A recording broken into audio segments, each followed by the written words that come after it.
Hello everyone, welcome to TradeLyser's How To series. In this video, you're going to see how to add your initial balance to the account and keep a track of it. Subsequently, if you're going to add any additional capital into the account or you're going to withdraw your profits, how we can track that into the TradeLyser's journaling system. Predominantly, most of the brokers are not providing these details, and a few brokers which are provided not giving the clarity as well. So in the system, we have provided the option so you can able to track it out comprehensively so that you know where your money is being parked. Let's quickly see how we can do that. Go to the manage account section. Let's select whichever the account we want to do that. In the actions button, you can see in the settings, there is an option called balance management. So you can start inputting your balance, which is going to be the initial starting balance of your account. Let's take that example of like 6 lakhs is the initial balance which I've started with.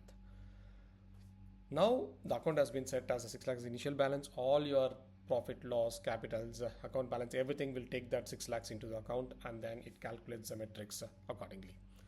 Subsequently, if at all you want to add your transactions, whether you're withdrawing the money or you're adding your money, that can also be done. So in the bottom of the page, you have seen an option called account transaction, where you can click on the transaction. Let's take a withdrawal of like 50,000 rupees that has been done on 30th for a reason, profit withdrawal. Add transaction. So the transaction gets added over here, and you can want to add additional deposits.